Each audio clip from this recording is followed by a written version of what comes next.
This video will demonstrate these simple steps on how to set the brew volumes. Ensure an empty brew funnel and server are present. Disconnect power from the brewer.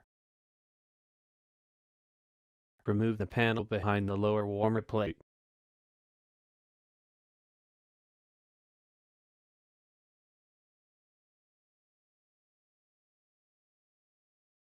On the circuit board, look to see if the set lock switch is in the set position. Replace panel and restore power to brewer. Follow these steps to increase the brew volumes. Ensure the on switch is in the on position. Press and hold the start switch until you hear 3 clicks. This is about 10 seconds. Then release. Press 1 or more times for every 2 seconds to be added to the brew time.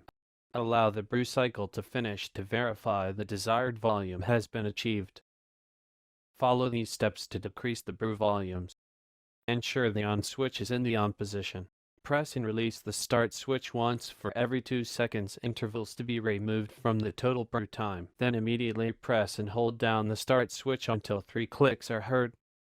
And then release switch. Allow the brew cycle to finish to verify the desired volume has been achieved.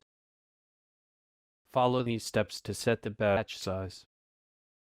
Press and hold the start switch until 3 distinct clicks are heard, then release.